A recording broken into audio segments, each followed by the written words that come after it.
loud sounds without damaging their hearing. And finally, is it a bird? A plane? No, it's Lexi jumping over fences in a single bound. The Lexington, Kentucky pup is raking in Instagram followers due to her ability to scale a fence by taking a running go at it. Lexi the jumping dog has her own Facebook page. Of course she does.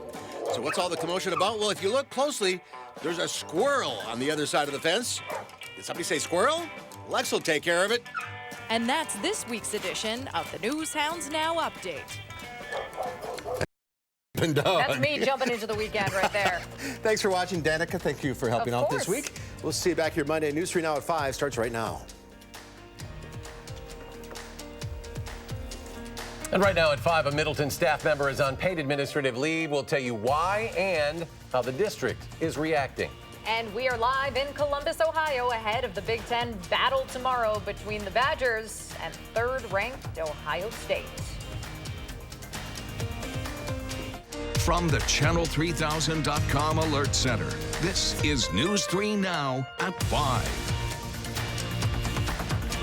Thanks for staying with News 3 Now. A Middleton High School staff member is on leave after separating students based on race and ethnicity to finish a test. That's according to district officials. Gabriella Bucara shares what the district is telling students and family about this incident. Gabby? The Middleton Cross Plains Area School District is investigating an incident where a teacher or a staff member brought students based on race and ethnicity into the library to finish a math and literacy assessment. The superintendent is now apologizing to district families. One of our staff members arranged for students to take a district assessment, the STAR assessment. It's a test that is given to all of our 9th and 10th grade students. The mistake was that students were gathered together by race, segregating them from other students. This is the video where Superintendent Dana Minogue apologized for the incident that took place last week. This was wrong, and it caused harm to our students and their families. We sincerely apologize for this incident. Minogue went on to add that the district frequently deals with issues of bullying, including racism. Our administrative team will work with students and staff to deepen and intensify our efforts to tackle issues of racism, anti-Semitism, hate speech, and other forms of injustice in our schools. The Board of Education said, the Board of Education continues to actively monitor the situation and supports the district and Middleton High School administration in their efforts. In a statement adding, the board remains committed to doing whatever it can to help every student feel safe and supported in our schools. Board of Education President Bob Green said the role of our school board is to support our students and staff while also giving a voice to residents in the district. We expect our district leaders to be responsive in all situations and keep us informed.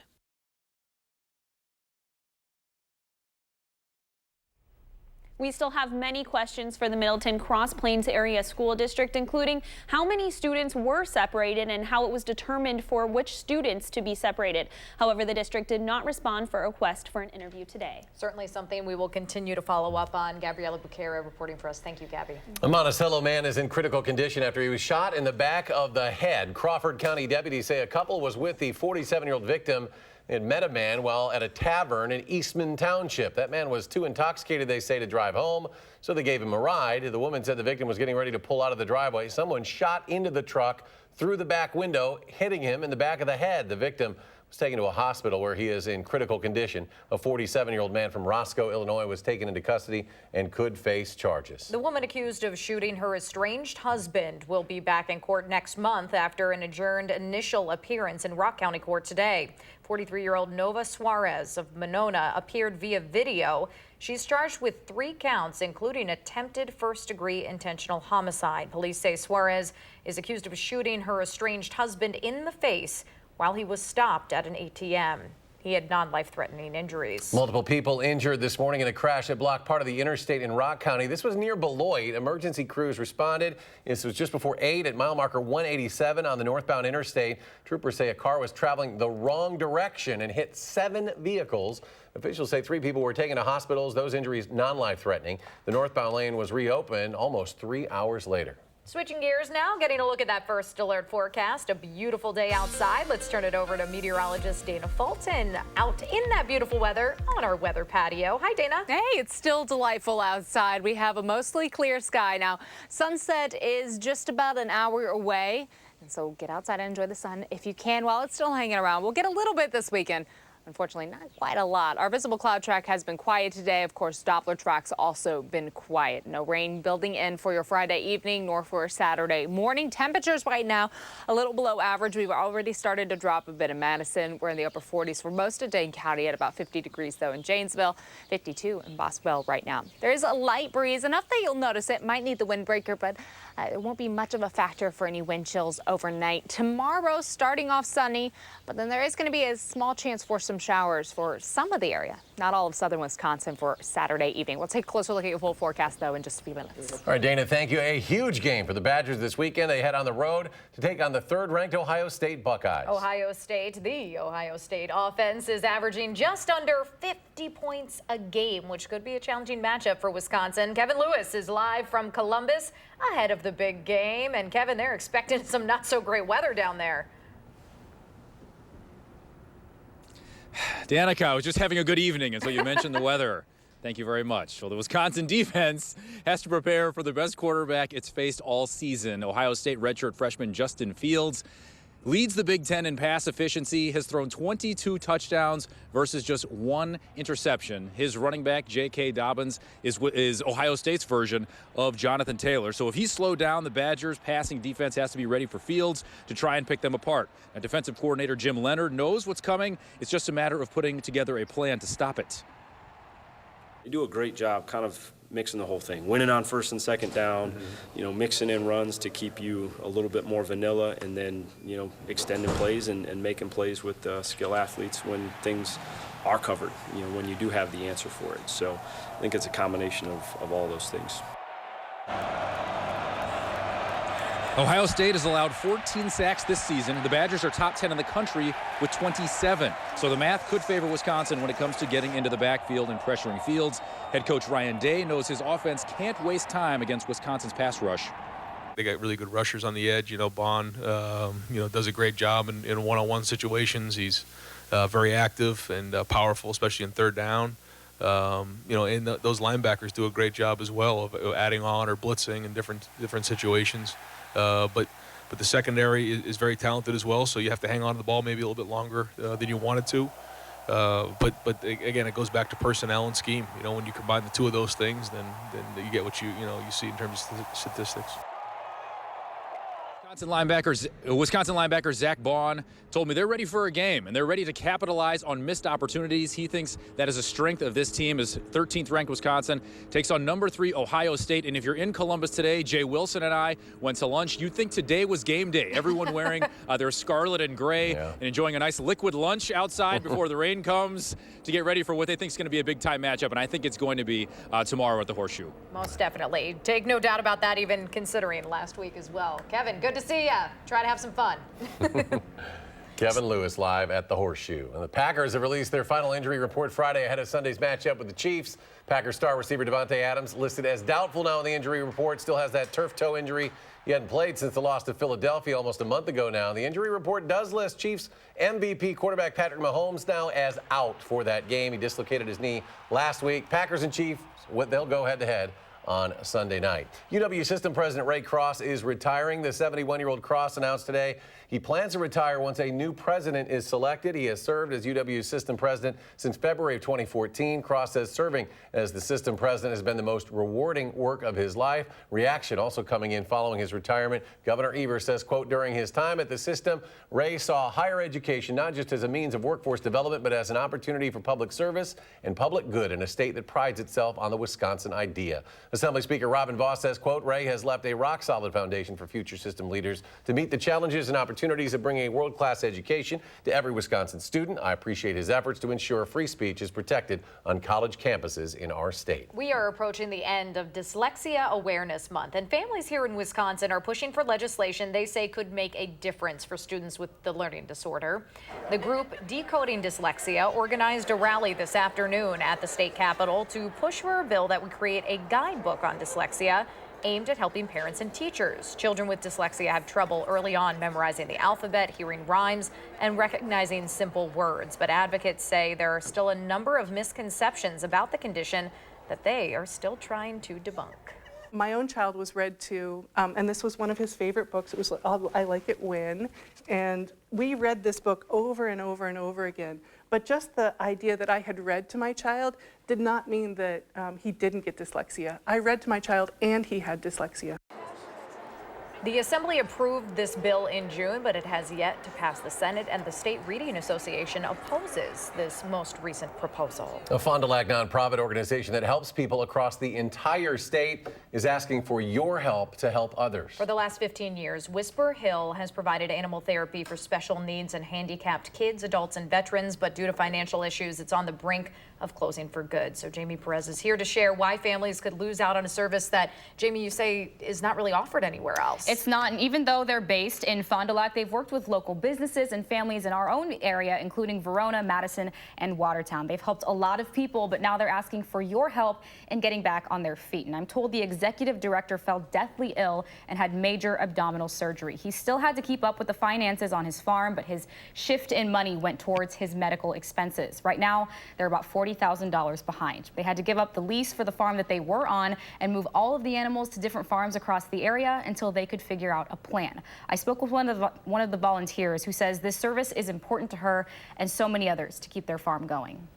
If we can't catch up our bills and stuff like that, we're at the point that we're decided that if we can't make it go, we're going to have to sell the animals and close the doors for Whisper Hill and not be able to offer our services anymore.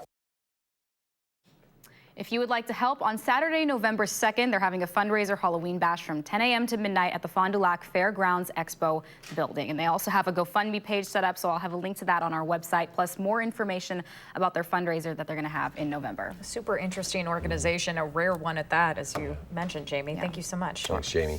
And just a reminder for the weekend, Freak Fest in downtown Madison will close down a number of streets tomorrow. City will shut down Lake, Johnson, and Dayton streets. Now that starts at 5 p.m. Saturday. Gorham will then close an hour later, and then West Gilman will close between North Henry and State, as well as West Mifflin at Wisconsin Avenue. Stages will start going up at those locations about 2 o'clock tomorrow afternoon. All of those roads will be blocked off until roughly 3 a.m. Sunday. North Bassett, which has been shut down for construction, will reopen for the weekend to help with traffic issues. Freak Fest officially starts 7 o'clock Saturday night. If you need a ticket to enter or cross State Street at that time. Tomorrow is National Prescription Take-Back Day. This is a safe, convenient, responsible way to dispose of any unused and expired prescription drugs. And for the first time, vaping devices and cartridges can be dropped off. Some of those locations that are drop-off sites include police departments and sheriff's offices in the area. For a full list of where you can drop off those unused prescription drugs, you can head to takebackday.dea.gov. More to come on News 3 Now at 5. Up next, Russian interference in the 2016 election now back in the spotlight. More on a criminal investigation into that probe.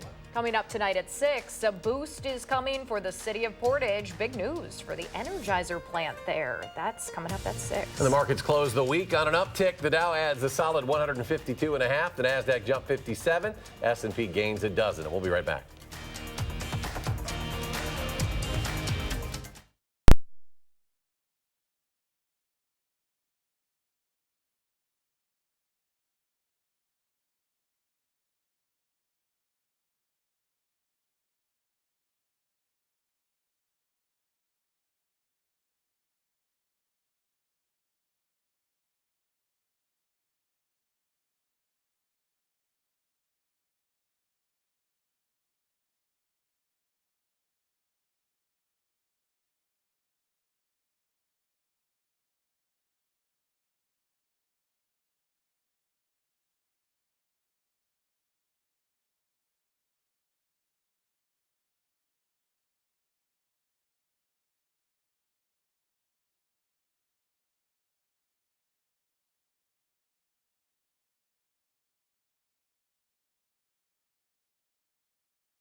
Thousands of people continue to mourn the loss of Maryland Congressman Elijah Cummings. His longtime church was over capacity for today's celebration of life. Constituents lined up before 6 a.m. for this service this afternoon. Some had to be turned away.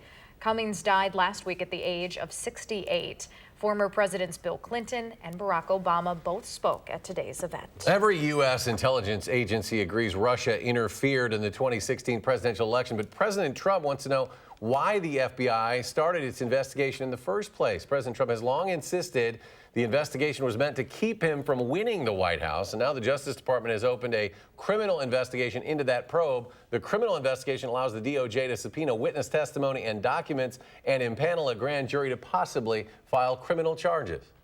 Investigate the investigators, whether it's Strzok and Page, whether it's Clapper, and whether it's Comey and all of these people, because terrible things went on for our country. House Committee Chairman Jerry Nadler and Adam Schiff issued a joint statement saying, quote, "These reports, if true, raise profound new concerns that the Department of Justice under Attorney General William Barr has lost its independence and become a vehicle for President Trump's political revenge." The Pentagon is working on a plan to send more troops to northeastern Syria, even after the president promised to withdraw all American soldiers from that region. If President Trump does approve that plan, a combat unit armed with tanks would be sent there to protect oil fields. Syria's main ally, Russia, continues to deploy extra forces to the border with Turkey and is ordering that all U.S. troops leave the country. As the Democratic race for the White House tightens, former Vice President Joe Biden insists he is leading the pack. Recent polls show a tightening contest between the former vice president and his rivals, Senators Elizabeth Warren and Bernie Sanders, in Iowa, New Hampshire, and South Carolina. If elected, the 77-year-old told Norah O'Donnell his children won't have jobs in the White House, and he called out the president's son-in-law. You don't think Jared Kushner should be negotiating a Middle East peace solution? No, I don't. I don't. What credential does he bring to that? And the first primary contest of the 2020 presidential race, the Iowa caucus, now just 100 days away. More of Norah O'Donnell's interview with Joe Biden will air Sunday on 60 Minutes. More than 40,000 people in California have been ordered to evacuate as firefighters battle two large wildfires there. In the southern part of the state, flames wiped through vegetation, burning more than 4,000 acres of land. The winds are gusting up to 40 miles an hour and are expected to stay strong through the weekend. A challenge there. And then in Northern California, nearly 500,000 people were without power overnight as another fire swept across wine country. The major utility company for the state says its electrical equipment may have ignited the fire, which has now destroyed dozens of buildings. As you look at your weekend plans, let's get a look at your first alert forecast now. Meteorologist Dana Fulton joining us now. Dana? Again, right now it's beautiful outside. We have a sunny sky for at least another 45 minutes or so. Sunset's just after 6 o'clock tonight. This is a live look with our Edgewater sky cam.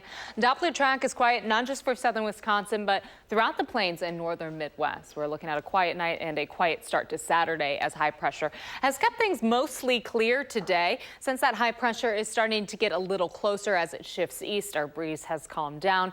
It'll be a little more southerly heading overnight. Now, our moisture that's going to be coming through late Saturday night, part of Tropical Storm Olga that's just weakening in the Gulf right now. It's getting attached to this cold front that's draped through the southeast, currently passing up into the New England area. That system's going to move northeast, bringing a lot of rainfall through the southeast and the Midwest, and the very northwest corner of this rainfall, that's what's going to lift up towards Wisconsin. But the storm continuing to weaken, likely going to become post-tropical later on today.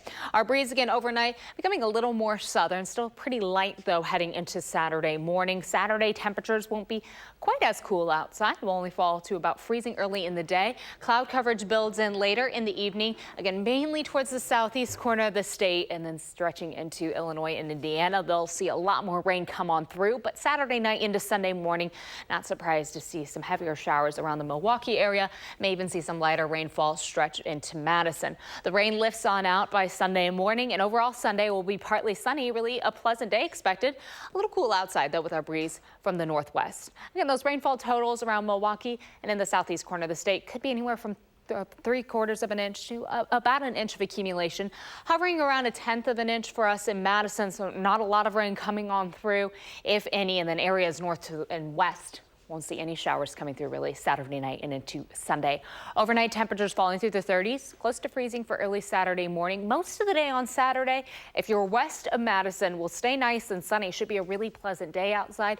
Areas to the east, looking at a cloudy sky developing by the afternoon, and then those shower chances really building in at night. And then there's going to be a pretty clear cutoff line between areas that see the potential for some heavier rainfall and absolutely nothing at all. No severe weather expected with those showers sliding on through by Sunday. We're back to a nice clear sky, and temperatures in the afternoon will be a little closer to average actually for Sunday. It'll be good for Saturday to have a dry sky. I know a lot of folks need to do a little bit of yard work. We're pretty much at peak color in Dane County right now. Most of southern Wisconsin at least at peak, and if you travel to the north, a lot of the leaves already on the ground. Temperatures over the next 12 hours, of course, falling. By tomorrow morning, we land in the low 30s. That's not as cold as it was this morning under a mostly clear sky with a light breeze coming from the south. Tomorrow, wind speeds anywhere from 8 to 15 miles per hour, so it will be just a little breezy in the afternoon. Not too bad outside, though. Morning sunshine for Madison and areas east, and then in the afternoon, the clouds build on in, and in the evening, the showers will arrive. And again, that is for the southeast corner of the state. A little split in half forecast for us heading into Saturday. Mid to low 50s for Saturday and Sunday, but Sunday we get the sunshine. For Monday, it is going to be a little cooler outside, mid 40s for afternoon highs. And then unfortunately, as we start to get closer to Halloween, we're keeping an eye on two systems that could be bringing a wintry mix for Tuesday and for Thursday on Halloween. And that wintry mix, just a mix of rain and snow around Dane County, but areas to the north might see just a light bit of accumulation. Still several days before we hammer that out with the timing. We'll be keeping a close eye on that, of course, stretching through the weekend. Right now on the roads, we do have some good news. No major accidents to report right now.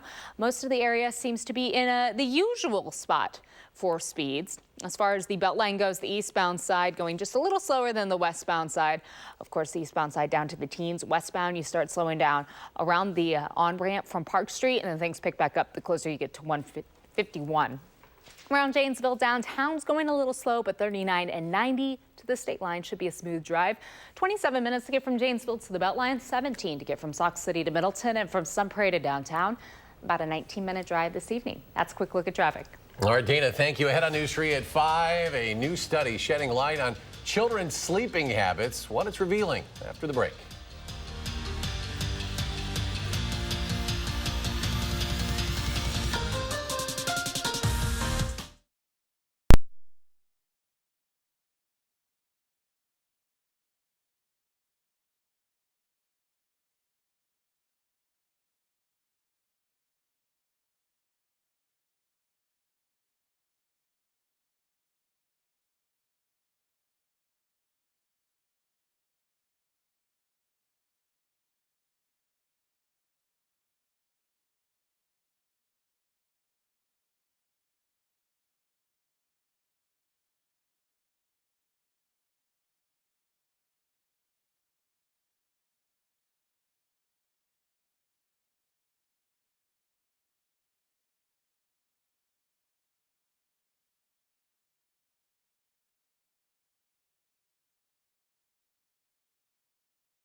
A new study presented at the American Academy of Pediatrics National Conference shows many kids need more rest. Researchers surveyed parents of nearly 50,000 U.S. children ages 6 to 17 and found fewer than half are getting the recommended minimum of 9 hours of sleep most weeknights. Many parents and kids are balancing crazy schedules these days, from school and work to after school, homework, sports, and activities. But Cleveland Clinic pediatrician Dr. Ellen Rome says everyone needs to make sleep a priority.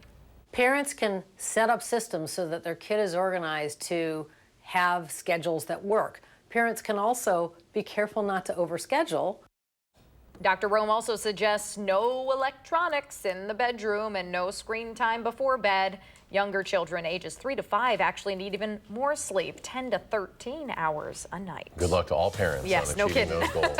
Another check of your forecast when we come back. Stay with us.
Tonight on the CBS Evening News, explosive fires destroy dozens of homes in California.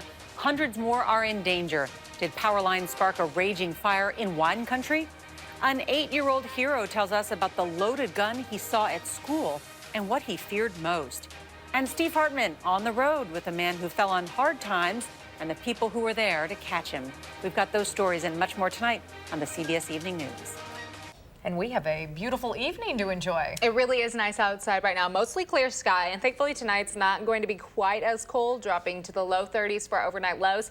Saturday will be mostly sunny in the morning, and then for Madison and areas south and east, it will become mostly cloudy later in the day. Shower chances developing overnight into Sunday. Sunday, though, partly sunny. Monday, also partly sunny. And then next week, we're looking at the chance for a little wintry mix with some rain and snow showers Monday night into Tuesday, and again on Halloween. All right, Dana, thanks. We'll be back with more updates in 30 minutes. Up next, the CBS Evening News.